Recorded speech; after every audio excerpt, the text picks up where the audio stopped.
Today's episode is brought to you by AOS Kitchens, the South's leading outdoor kitchen design and installation specialists.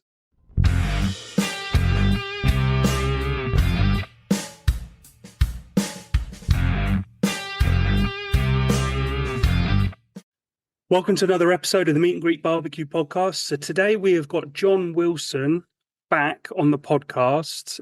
We last spoke to him in 2023. He's just finished the Barbecue Community Cookbook. So that's what we're going to be talking about today. Without much further ado, here's John. So John, welcome back to the podcast. I was having a quick look, and the last time that you were with us was April 2023, so nearly 3 years ago. How have you been? Yeah, very well. Very busy, as you can imagine. But yeah, I can't believe it was 3 years ago. So it's time flies. Yeah, absolutely.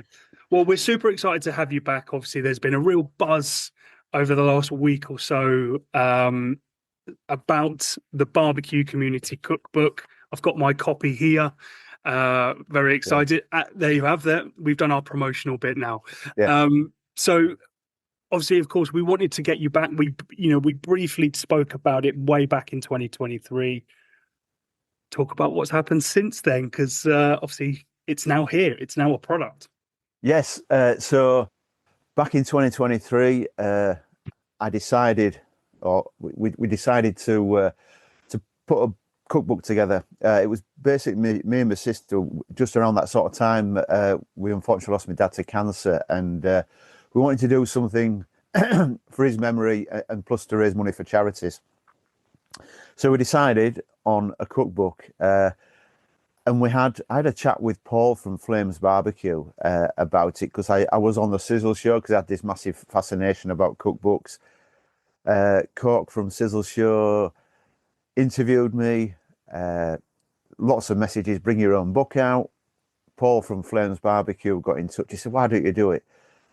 I mean, to be honest, I'm from a construction background. Obviously, there's not many people go around editing and doing cookbooks and books of any sort of ilk. But that's what it was. So we decided to put it all together. I got a few people together. There was Tom from Smokeface Griller, he jumped on board. There was Lee, Smoke and Sear, he was on board, and also my sister. So we got it all together, the little team of us. Lee, very kindly with his website at Smoke and Sear, opened that up for people to download recipes. We got all that sorted out. It took me, I think, a good year to get recipes in. The bit I didn't think about was how many duplicate recipes I would have. And then I made the thing saying was, don't worry about it. If you've submitted a recipe, I'll include you in the book. I didn't realise that I was going to get like 6 mac and cheeses and things like that. But I'd already made a promise. So it was difficult really to put all these recipes into separate chapters. I didn't quite think about it in the right sort of way, because you say to everybody, right, send me a recipe, I can put it in a book. What I should have said was, if you send me so many starters, main meals, bits and pieces, have a little bit more thought about it and a bit more structure around it. But yeah, we got there in the end, and we ended up with 100 recipes, I think there was. I got it all edited, got it into various chapters, and the big thing was that me and my sister were actually going to fund this to self-publish it. So it was just after COVID. We had some prices for, say, 1,000 copies, I think it was. And it was somewhere between £5,000 and £6,000. Can't quite remember exact figures. And after nearly a year and a half of us trying to put this together, costs just, I think, nearly quadrupled. Yeah, paper went through the roof, didn't it? The cost of paper. Publishers, we were back then, so we know exactly what you're talking about. It went from probably between 5 and 6 grand to, I think, nearly 15,000 for 1,000 copies. So we had to make the decision of, how do we do this now? Mm-hmm. Yeah. Basically, the finances were sky high. And unfortunately, I had to make the decision of thank you all very much, but unfortunately, I ain't going to be able to do this. I didn't have a clue on editing, publishing. My computer skills were absolutely zero. My English was terrible. I was thrown out of school in the last year, so I didn't have much of a clue of what to do. Then some people started saying, "Oh, go down the KDP route," which is Amazon's publishing side of things, which is basically free, but you have to put it all together yourself. And that is probably 2 years after I started, maybe a bit more, maybe 2.5 years. I looked at the KDP route and had a little look at it, and I thought, I can't do this. I just haven't got a clue of how to put a book together. You can ask loads of people about it, but you've actually got to physically sit there, generate all these recipes. Obviously, the recipes that were coming in, everybody done it on a Word document, but everybody's recipe was slightly different formatted. Yeah. So I had to reformat everything so everything looked the same, which when you've got no computer skills, it got very, very difficult. But the good thing of it is, and I'm not a great believer of the AI, but actually I copied and pasted one of the recipes. I was only just messing around one night and I copied and pasted one of the recipes, put it into AI, asked it to format it into a KDP format recipe, did it, and it spat it back out. I thought, well, this could work. Yeah. So then I tried it on another one and it came back right again. So I had a bit of a gist of what to do. So once I'd got the template set up for the size of the book, I just spent month after month with every recipe, formatting it into the KDP format template and just worked my way through 204 pages. A labour of love, John. It was. I'm one of these that if I start doing something, I want to finish it. And it was quite upsetting, obviously, with the personal thing regarding the book. Yeah. And plus, me having a big mouth and telling everybody, don't worry about it. You'll get a recipe in a book. But yeah, I did it, and it's all out now, which was a massive, massive, probably the biggest achievement I've probably done. Considering 6 months ago, I'd never even done anything like this at all. I mean, I've learned how to use a computer. I know how to edit. I know how to publish. But yeah, we're raising money for charity. Unfortunately, going through the KDP route is financially, you don't make a lot of money out of it because obviously Amazon take a big chunk of it. I mean, to print, the cost to print one of these books, I think I've put it out, it was about £16.39p. Then Amazon take another cut on top of that. So it come out, the break-even figure for Amazon was £27, so many pence. They would not let me put that up for sale any less than that because that is their break-even figure. Yeah. So to sell it at £30, unfortunately, I only make £1.61p for the charities. But it is what it is. I've got it out there, and one of the other big reasons was with my passion for cookbooks is I wanted to give people a chance. I mean, this barbecue community, there is a few people who obviously have the books published, and Genevieve Taylor and Marcus Bowden and people like that. They'll get their books done. But 90% of the people on this barbecue community never would have the opportunity to have a recipe into a cookbook.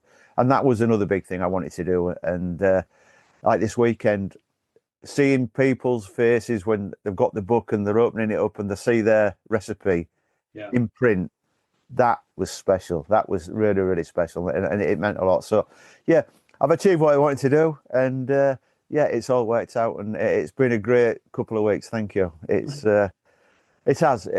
surprising because I was quite anxious before it got put out there because I didn't know. I mean, I thought it was okay.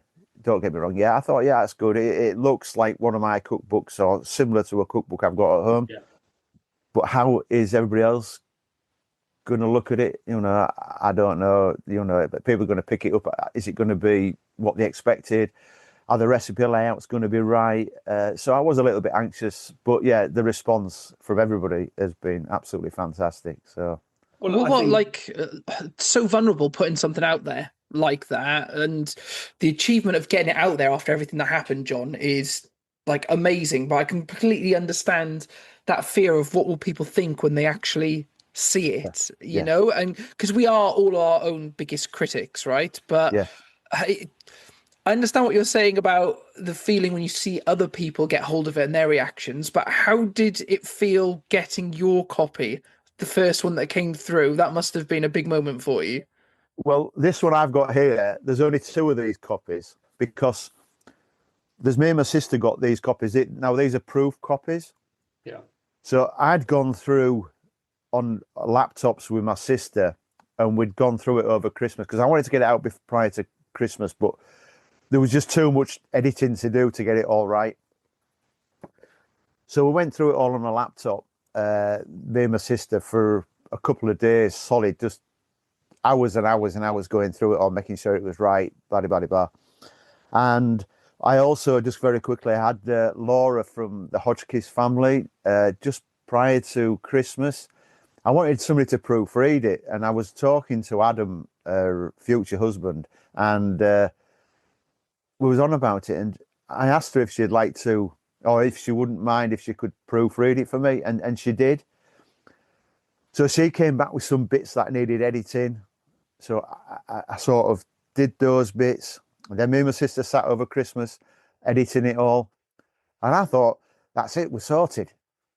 You know, so I pressed the button on KDP, uploaded it all up. It took me Steve Stark Design. He designed the cover for us and the back, but I couldn't get it to fit in the KDP template, and there was loads of bits, and finally we got it all to fit into the template.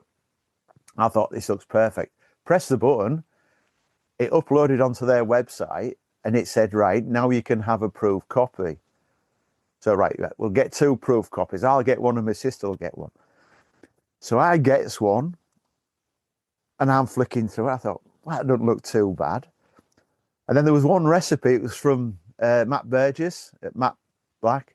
Yeah. And as I turned the page over, I thought, that font size doesn't look the same as the other ones.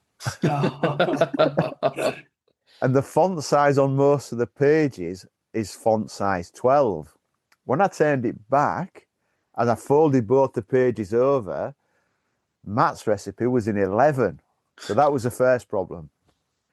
And then we started flicking through it. And I was so despondent. It was, I just didn't see it. I think I just got that blinded by it all. Yeah. I just wanted to get it out there. And I sort of went through, the other thing was as well, when I looked at these pages, I thought, because obviously I've got to set an index up on it. Now, to set the index was really difficult because I kept going back to, say, brisket, under B, page 11, and that was it. But what had happened was, when we was editing it originally, it knocked everything out of sync, and it's the only thing I didn't check. And it wouldn't have been so bad if it was one of the recipes towards the end of the book, but it wasn't. It was one of the first ones. And it just knocked everything out of sync just by one page. Some pages it fell right, depending on where it was in the book. But yeah, we ended up with 2-3 days going through the proof, editing it all, back onto the laptop again, making sure the sister read her version, I read my version. We went through it all again and again and again. And yeah, we finally got it right. So then I had to press the button for it to go up on sale.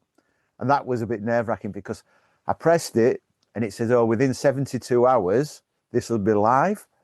And I pressed it on the Saturday.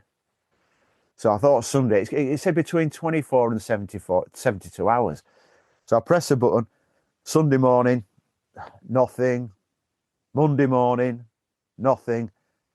So then I'm starting getting a bit anxious and I'm thinking, what's happened? Have I done something wrong? So I'm emailing Amazon They're just replying me back saying it takes 72 hours. Then on the Tuesday it dropped, and that's when it came out. So I had to quickly do some sort of video and a story thing just to say that it would. I mean, there's been a lot of social media.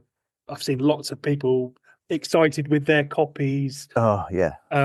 So I'm hoping that kind of anxiousness has kind of melted away now. Jim. Yeah. I don't usually get too anxious about stuff. It was just that when people are paying money, if it was for free, yeah, I wouldn't probably feel. But when people are spending £30, especially this time of year, for a book, and I'm thinking, is it right? But yeah, once it got out there and people, I mean, yeah, the response has been, well, I'm blown away by it, to be honest. It was quite an emotional few days, to be honest. It was good, and there was some lovely comments, and plus I've done a dedication at the front for my dad and things like that. So yeah, it is rather special. It's. I think it's like like you have like a community village pub where everyone's involved, and and I think that's the beauty of the book, isn't it? Even I appreciate that worry, but people wanted to be part of it and happy to purchase it because they're part of the community. Yeah, and obviously charity is the added bonus, right? That it is there to help other people, and obviously ultimately that's the core goodness of the barbecue community, isn't it? It's the thing is though, I didn't realize when we started doing this that there's so many rules and regulations about mentioning said charities.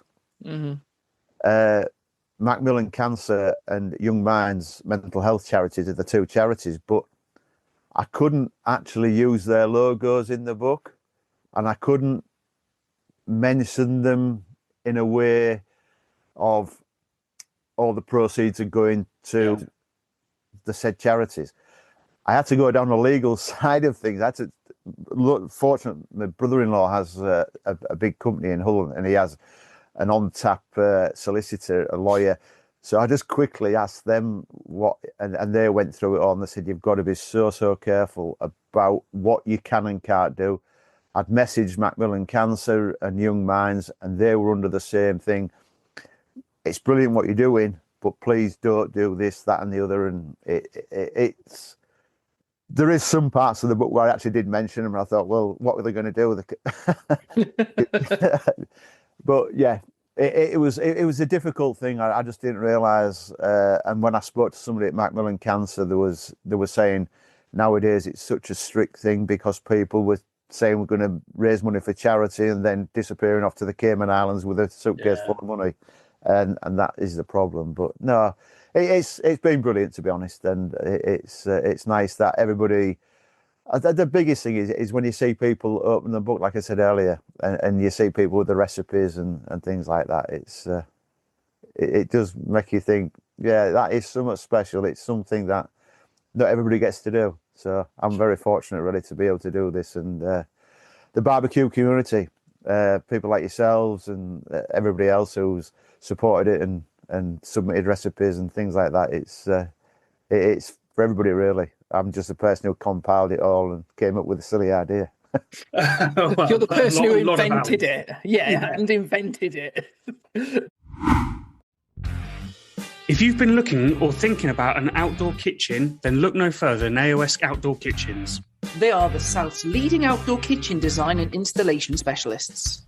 Their extensive showroom is based just outside Bournemouth on the Dorset-Hampshire border, and as well as numerous in-store displays, also features a live outdoor kitchen where they cook every week on Kamado grills, pizza ovens, and all filmed and shown on YouTube. They offer a wealth of knowledge on how to transform your patio into the most incredible outdoor dining area with styles and options to suit every budget, and you can guarantee they will be able to create something perfectly suited to you and your home. They stock and supply everything that you're going to need for outdoor cooking, including barbecues, Kamado ovens, pizza ovens, outdoor fridges, and every accessory that you would need to become the ultimate outdoor chef.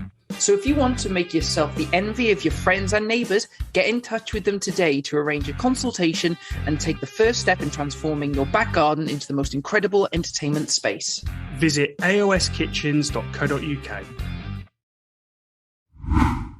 The other thing that I imagine must have felt strange is all the time that you got back after finishing it, because it's a real passion piece, right? A labour of love that you've done for years and years and years. And all of a sudden, that time is back. Are you already looking at kind of what's next? Are you cooking more? What is it? No, well, unfortunately, I was in hospital last year, so I with a gallstone problem, which is sort of an infection that spread into various organs, and I was in hospital for about a week, and I've been on a low-fat diet ever since. So, I mean, I've lost about 3.5 stone in weight, and Wow. but my cooking really hasn't. It has suffered quite a bit, really. So I'm eating loads of chicken, but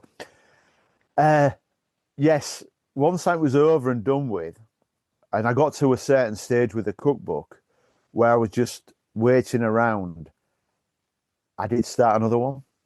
Oh, You started another one? Yes. So there is going to be a volume 2. Oh, awesome. So, and then once I started one, I thought, what other ideas could I have to keep it community based?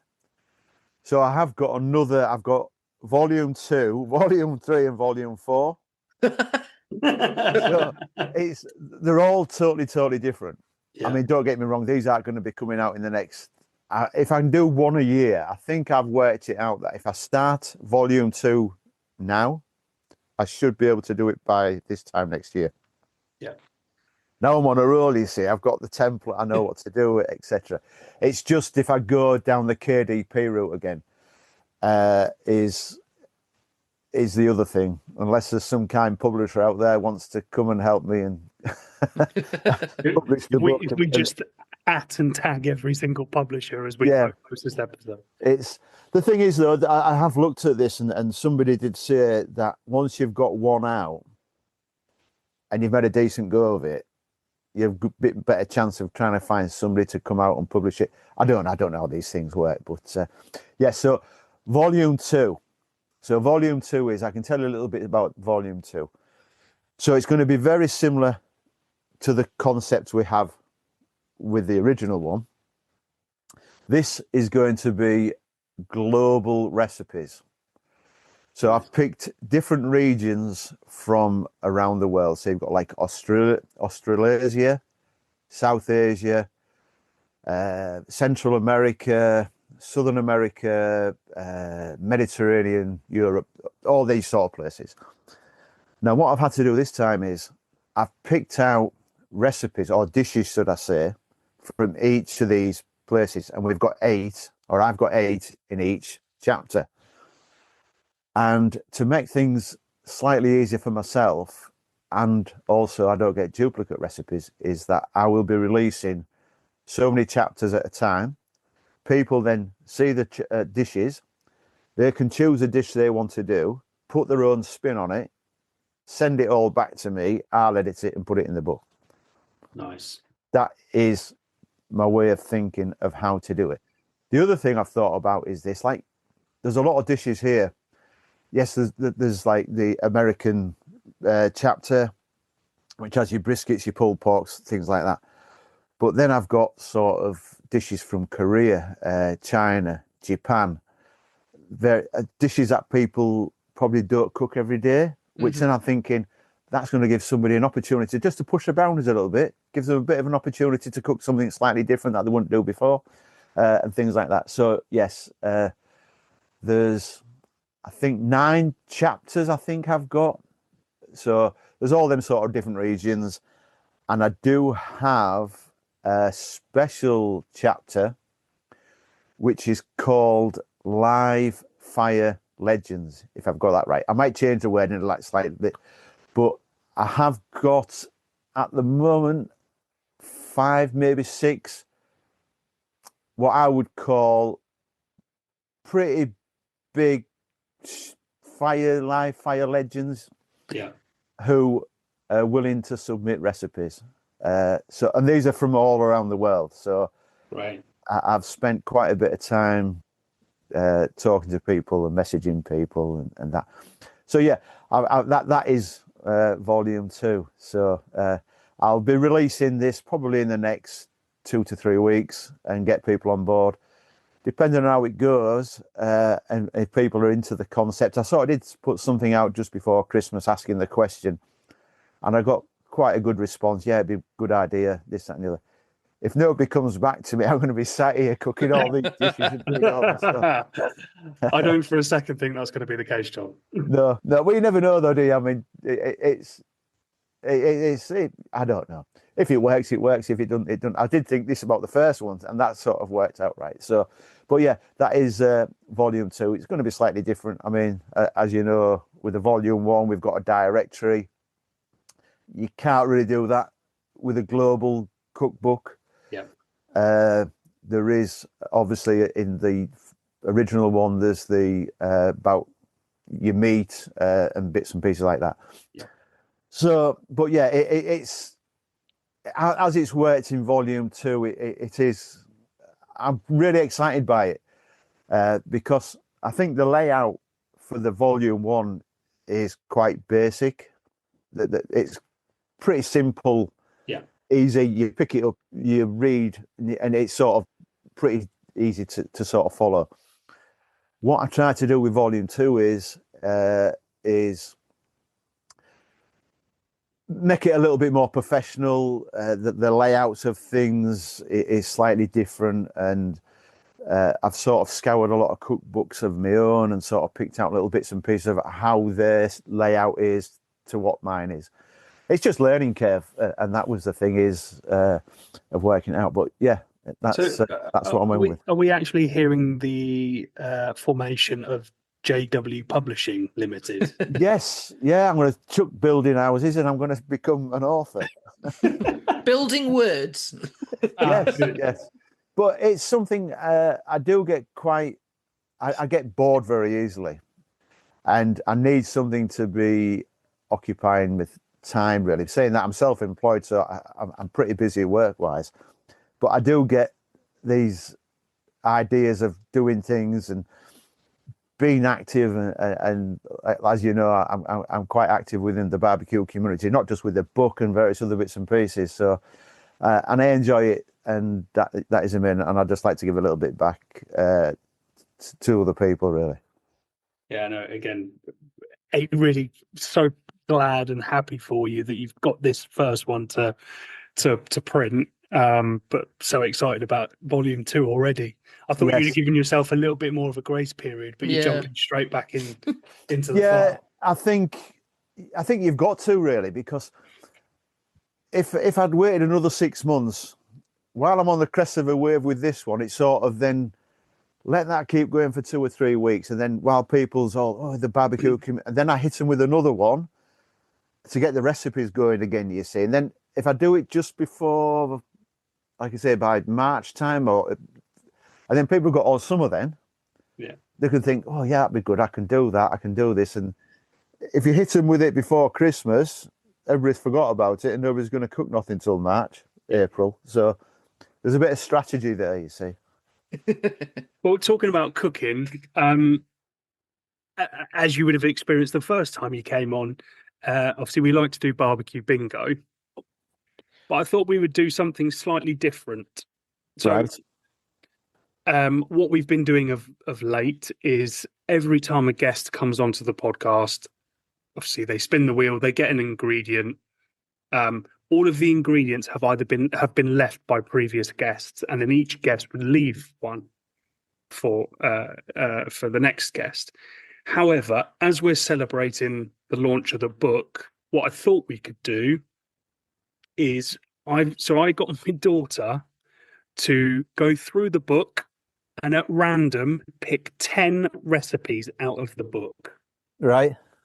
So, and then I thought we could randomly spin the wheel, John, and whatever it lands on, whichever recipe out of the book, we'd love you to have a go at cooking it. Right, I'm just looking at which it is.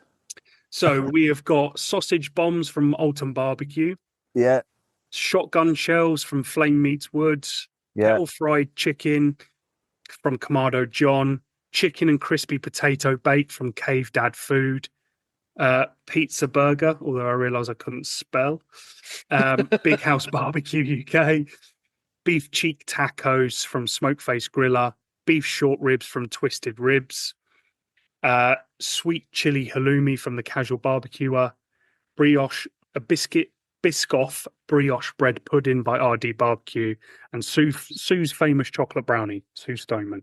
So those were the 10 that my daughter picked. She clearly likes fried chicken and Yes.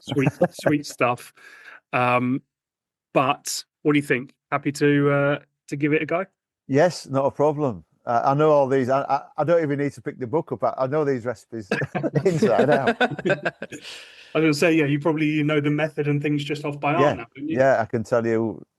It is just briefly. I could just tell you exactly who did what and who's cooked what and how much work I've had to put into. Most of these look about.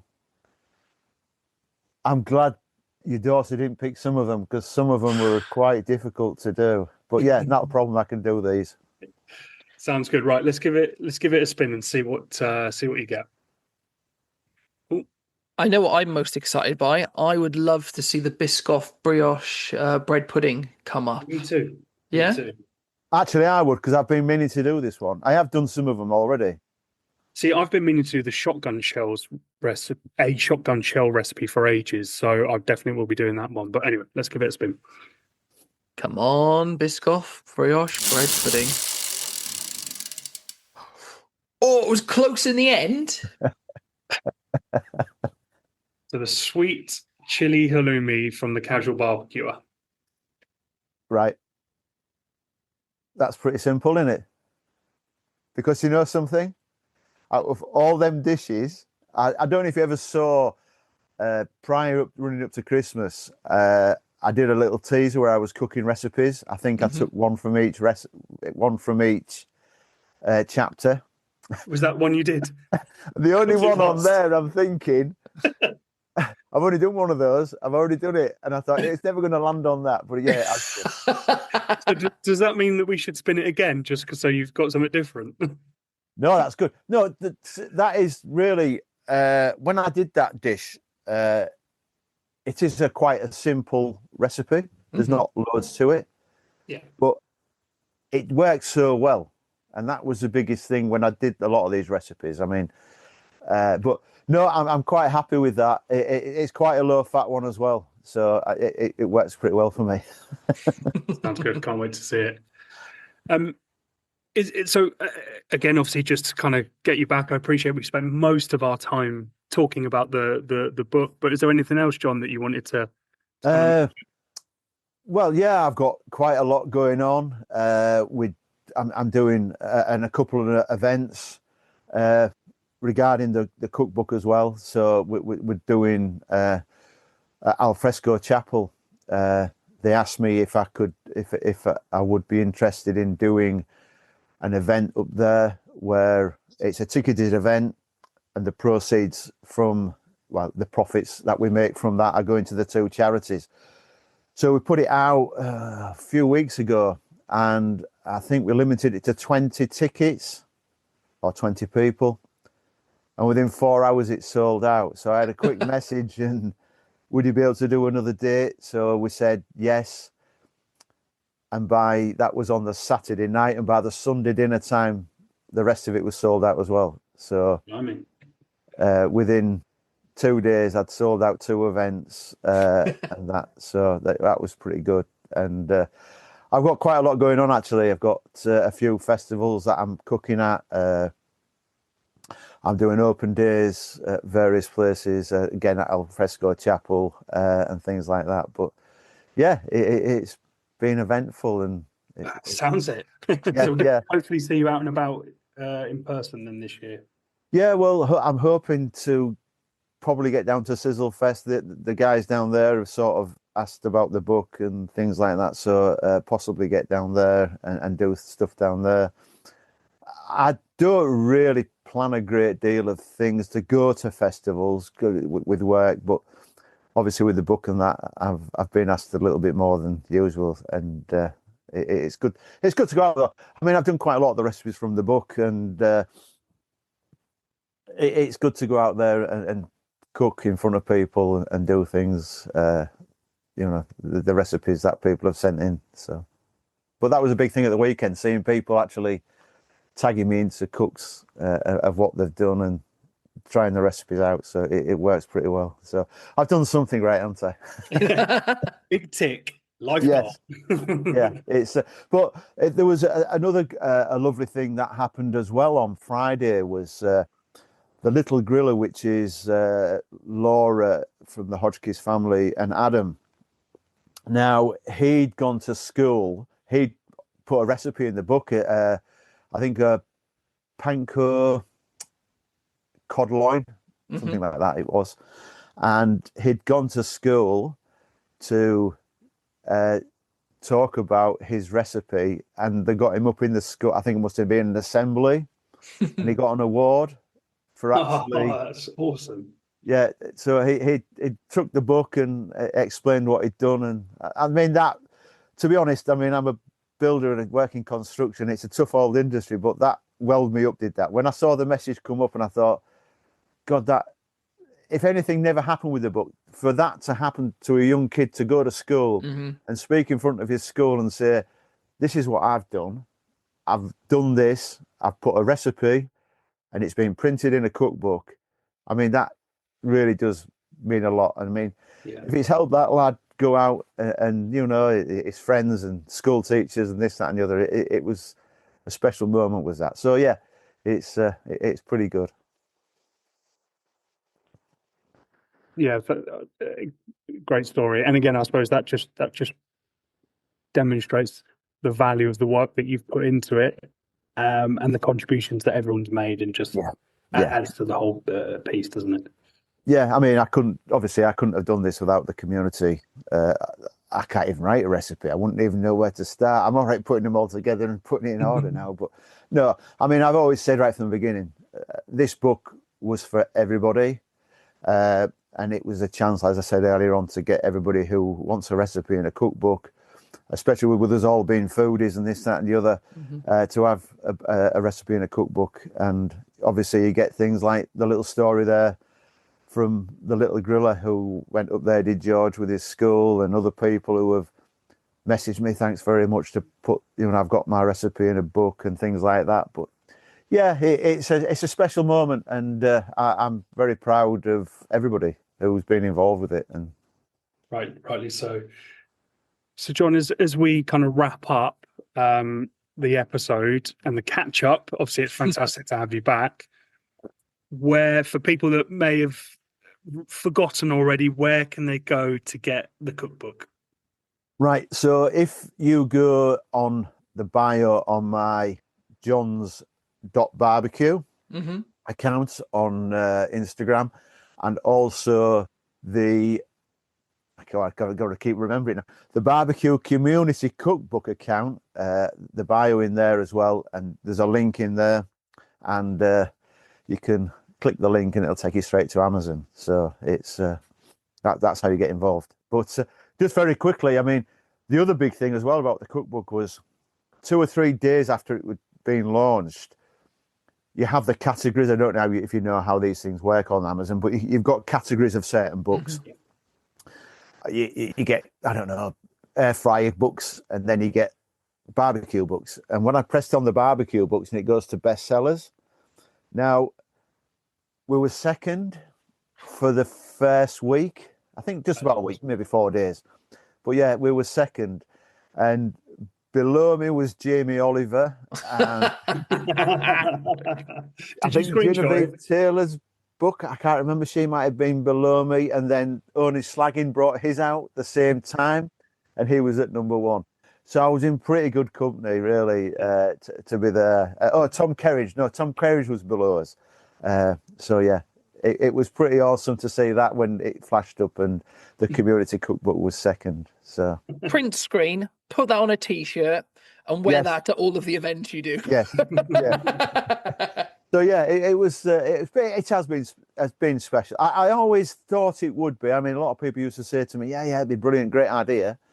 But until it's out there and you see the response, it's. But yeah, it's worked out pretty well, really. Absolutely. Well, John, thank you ever so much for coming back onto the show. It was great to catch up with you again. Massive well done for putting this together. And more importantly, we look forward to volume 2. Yes, yeah, I appreciate it. Thank you very much for your support. And obviously, 3 years ago when it was an idea and you supported me then and you had me on, so I really do appreciate it. Thank you. Great. Thank you, John. Cheers. Thank you. So that's it for another episode of the Meet and Greet Barbecue podcast. Thank you so much, John, for coming back on. And again, a huge congratulations for getting the Barbecue Community Cookbook over the line. I know you've been working on it for so long and it's fantastic. And I can't wait to get more involved with some of the recipes on there. As always, thank you so much for listening. You can get involved with us by checking out our social media pages, going on to our website, just Googling Meet and Greet Barbecue Podcast. We would love to hear from you. And please do like, subscribe, leave a review. That all helps us reach more people. But until next time, keep on grilling.